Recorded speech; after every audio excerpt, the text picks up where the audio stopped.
بسم اللہ الرحمن الرحیم۔ پیارے بچوں، کیسے ہیں آپ سب؟ امید کرتی ہوں کہ آپ تمام بخیر ہوں گے۔ دیکھو، جو ہماری دوسری سیریز چل رہی تھی اسی کا آج ہم لیسن نمبر 11 شروع کرنے والے ہیں، یعنی موعظۃ توحید کی نصیحت۔ ٹھیک ہے، جب یوسف علیہ السلام جس وقت قید خانے میں گئے تو ان کے ساتھ 2 آدمی اور گئے تھے۔ ان دونوں نے کچھ خواب دیکھے اور وہ خواب اپنے یوسف علیہ السلام کو بیان کیے، کیونکہ یوسف علیہ السلام وہاں پر اپنے علم کی وجہ سے ایک عالم دین پہچانے گئے۔ تو ان لوگوں نے سوچا کہ یوسف علیہ السلام ہی ہمارے خوابوں کی تعبیر ہمیں اچھے سے بتلا سکتے ہیں، تو اسی لیے انہوں نے یوسف علیہ السلام کو اپنے خواب بیان کیے۔ یوسف علیہ السلام نے سوچا کہ اس وقت میں انہیں ضرورت ہے مجھ سے اپنے خوابوں کی تعبیر معلوم کرنے کی۔ اگر میں ان سے کچھ بھی کام کروں گا تو یقیناً یہ میری ہر بات کو مانیں گے، کیونکہ صاحب ضرورت جو ہوتا ہے وہ ہر بات کو مانتا بھی ہے، وہ ہر بات کو سنتا بھی ہے۔ تو اگر میں یہاں پر ان کو نصیحت کروں گا کچھ تو یقیناً یہ میری بات کو مان لیں گے۔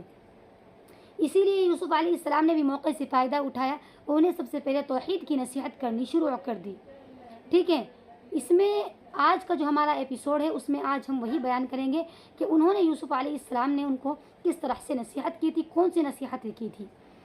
ٹھیک ہے، موعظۃ کے معنی آتے ہیں نصیحت کے، اور توحید کے معنی آتے ہیں توحید وہی یعنی اللہ تبارک و تعالیٰ کی وحدانیت کا اقرار کرنا، یہ ماننا کہ اللہ رب العزت ایک ہی ہے اور وہی ہمیں سب کچھ دینے والا ہے۔ ہمارے الگ الگ رب نہیں ہے کہ بارش کا الگ رب ہے یا خشکی کا الگ رب ہے، سمندر کا الگ رب ہے، ایسا کچھ بھی نہیں ہے۔ اللہ تبارک و تعالیٰ صرف ایک ہے۔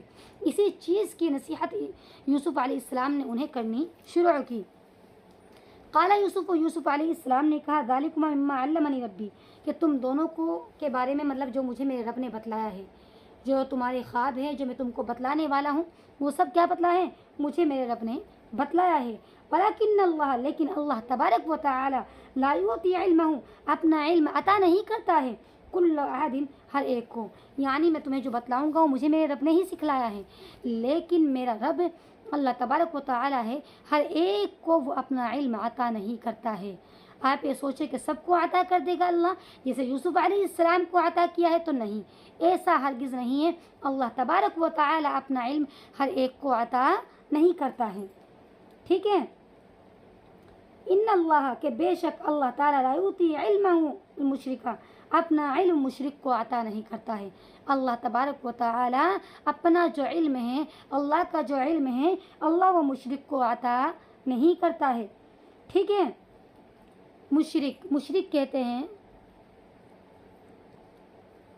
مشرک کون ہوتا ہے؟ جو اللہ کے ساتھ دوسرے کو شریک کرے۔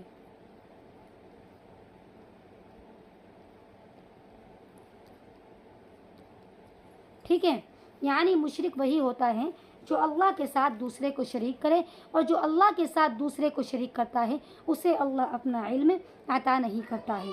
ہل تعریفانی، کیا تم دونوں جانتے ہو، لماذا علمنی ربی، کہ مجھے میرے رب نے کیوں علم عطا کیا ہے؟ کیا آپ دونوں اس بات کو پہچانتے ہو کہ جو میرے رب نے مجھے خوابوں کی تعبیر کا جو علم دیا ہے، مجھے کیوں دیا ہے وہ علم؟ ٹھیک ہے، تعریفانی جو ہے یہ تثنیہ کا صیغہ ہے۔ تعریفانی کیا ہے؟ تثنیہ۔ ٹھیک ہے، کیونکہ وہ 2 تھے نا تو اسی لیے یہاں پر تثنیہ لے کر آئے ہیں۔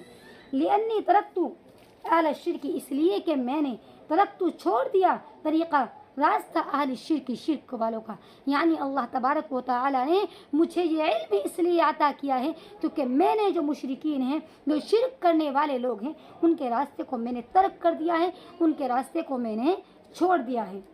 ترکتو، ترکا یترکو، ترکا یترکو کے معنی آتے ہیں چھوڑنا۔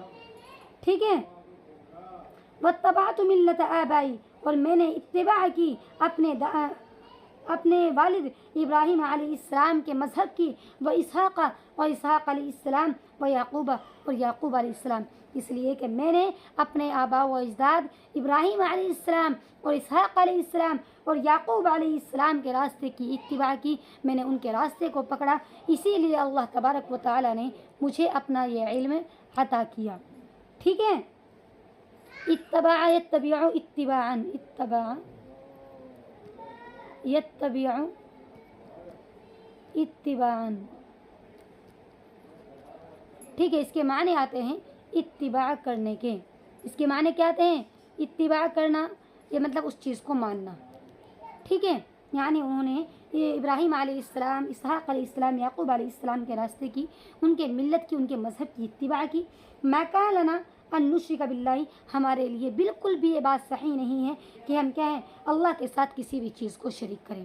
جیسے آپ لوگ شریک کرتے ہیں، آپ الگ الگ سے کہتے ہیں کہ یہ بارش کا رب ہے، یہ خشکی کا رب ہے، یہ سمندر کا رب ہے، تو ایسا کرنا ہمارے لیے بالکل بھی ٹھیک نہیں ہے، بالکل بھی صحیح نہیں ہے. ٹھیک ہے، اس میں نشرکہ جو ہے یہ جمع متکلم ہے، جمع. ٹھیک ہے، یعنی ہمارے لیے بات درست نہیں ہے. قال یوسف علیہ السلام نے کہا وَهَذَا التَّوْحِيدُ، اور یہ توحید لَيْسَ لَنَا فقط، صرف ہمارے لیے نہیں ہے. یہ توحید ہمارے لیے صرف نہیں ہے. آپ لوگ یہ سمجھیں کہ جو مطلب ہے ہم اس بات کو مانتے ہیں، جو ہم اللہ کے راستے کی اتباع کرتے ہیں، جو اپنے آباء و اجداد کے جو ان کے راستے کی اتباع کرتے ہیں، تو یہ ہدایت، یہ توحید صرف ہمارے لیے نہیں، بل هو للناس جميعا، بلکہ یہ تمام لوگوں کے لیے عام ہے. یہ وحدانیت جو ہے، اللہ کی وحدانیت کا اقرار کرنا جو ہے، یہ توحید جو ہے، یہ ہم تمام کے لیے عام ہے، سب کے لیے ہے. ٹھیک ہے، ذالک من فضل اللہ علینا، اور یہ کہ یہ اللہ تعالیٰ کا ہم پر فضل ہے. ولیکن اکثر الناس لا یشکرون، لیکن اکثر لوگ کیا کرتے ہیں، شکر ادا نہیں کرتے ہیں. یعنی اللہ تبارک و تعالیٰ نے جو وحدانیت مطلب اس کی اقرار کرنا ہے، یہ اللہ کا ہمارے اوپر ایک فضل ہے، لیکن اکثر لوگ جو ہوتے ہیں اس کا شکر ادا نہیں کرتے ہیں. ٹھیک ہے، فضل اللہ، اللہ کا فضل،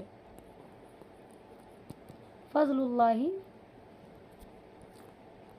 اللہ کا فضل، اللہ کا فضل یا احسان بھی کہہ سکتے ہیں آپ سے. ٹھیک ہے، وَهُنَا وَقَفَ یوسف، یہاں پر یوسف علیہ السلام تھوڑا ٹھہر گئے. وَسَأَلَهُمَا، اور ان دونوں سے سوال کیا. یہاں پر یوسف علیہ السلام تھوڑے ٹھہر گئے اور پھر ان دونوں سے سوال کیا. وقف یقف، اس کے معنی یہ کس سے آتے ہیں؟ باب ضربہ یضربو سے آتے ہیں. اس کے معنی آتے ہیں ٹھہرنے کے. ٹھیک ہے، تقولون رب البری، وہ کہتے ہیں کہ تم کہتے ہو رب البری، خشکی کا رب، رب البحری، سمندر کا رب، و رب الرزقی، اور رزق کا رب، و رب المطری، اور بارش کا رب. کہ تم لوگ یہ کہتے ہو کہ یہ سب کیا ہیں، خشکی کا رب، سمندر کا رب، اور رزق کا رب، اور کیا کہتے ہیں اس کے علاوہ، بارش کا رب.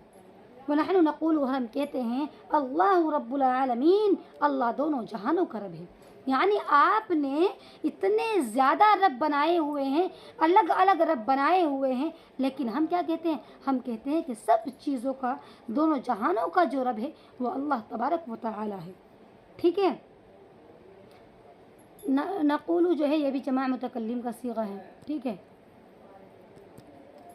ارباب متفرقون، کہ الگ الگ رب خیر، بہتر ہیں، ام اللہ الواحد القہار، یا کہ ایک زبردست اللہ. یعنی یوسف علیہ السلام نے ان سے سوال کیا کہ الگ الگ رب بہتر ہیں یا ایک زبردست رب بہتر ہے. کوئی بھی ہم تنظیم بنائیں، کوئی بھی ہم نظام بنائیں، اس میں اگر ہم بہت سارے لوگوں کو یہ کہہ دیں کہ آپ بھی ہو، آپ بھی ہو، آپ بھی ہو، تو وہ تنظیم نہیں چل سکتی ہے. ہر ایک کا اپنا عہدہ الگ ہے، یعنی اس کے بعد اس کے بعد اس کے بعد اس کے بعد. لیکن اگر ایک ہی لیول پر بہت سارے لوگوں کو لے کر آ جائے تو اس کا نظام کبھی بھی صحیح طریقے سے نہیں چل سکتا ہے. ایسے ہی رب کی بات ہے، اگر آپ ایک ہی لیول پر بہت سارے رب کو لے کر آ جاتے ہیں تو بالکل بھی اس کا نظام اچھے سے نہیں چل سکتا ہے. تو اسی لیے یوسف علیہ السلام نے کہا کہ الگ الگ رب بہتر ہیں یا ایک ہی زبردست دونوں جہانوں کا رب بہتر ہے. ارونی ماذا خلق من الارض، مجھے بتلاؤ کہ ان کو زمین سے کس نے پیدا کیا. ام لہ شرک فی السماوات، یا کہ آسمان میں ان کا کوئی شریک ہے. انظروا الی السماء، تم آسمان کی طرف دیکھو، والارض، اور زمین کی طرف دیکھو، وانظروا الی الانسان، اور انسان کی طرف دیکھو.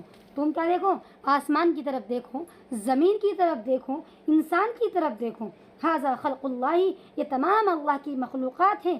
فارونی ماذا خلق الذین من دونہ، تم مجھے بتلاؤ کہ من دونہ، ان کے علاوہ بھی کوئی ہے کہ جس کو انہوں نے پیدا کیا ہے.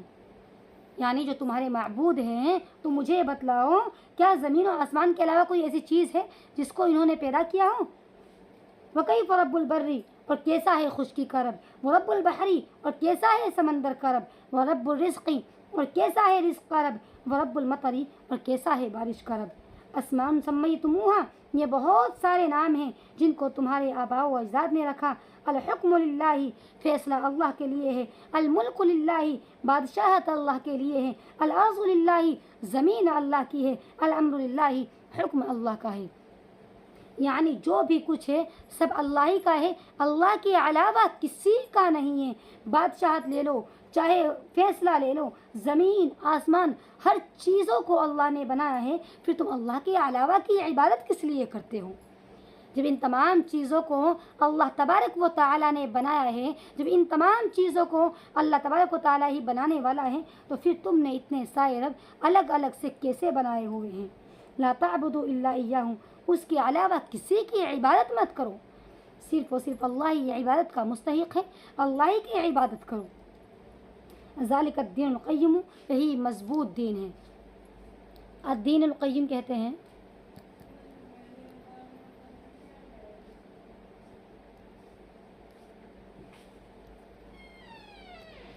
الدین القیم کہتے ہیں مضبوط دین کو، ٹھیک ہے۔ ولیکن اکثر الناس لا یعلمون، لیکن اکثر لوگ جانتے نہیں ہیں، یعنی اکثر لوگ اس بات کو جانتے نہیں ہیں، اس بات کو پہچانتے نہیں ہیں کہ جو کچھ بھی ہمارے لیے وہ دین و اسلام ہی ہے، اللہ کا دین ہے، اور یہی مضبوط دین ہے، ٹھیک ہے۔ یعلمون جو ہے اس میں جمع مذکر غائب کا صیغہ ہے، ٹھیک ہے۔ اس میں کیا ہے؟ اس میں ہم ضمیر فاعل ہے، جو کہ لوگوں کی طرف لوٹ رہی ہے، کہ یعنی لوگ اس بات کو پہچانتے نہیں ہیں۔ اگر پورے سبق میں کوئی بھی کنفیوژن ہو یا کچھ مطلب معلوم کرنا ہو تو کمنٹ باکس میں لکھ کر بھیجیں، انشاءاللہ جواب دینے کی پوری کوشش کروں گی۔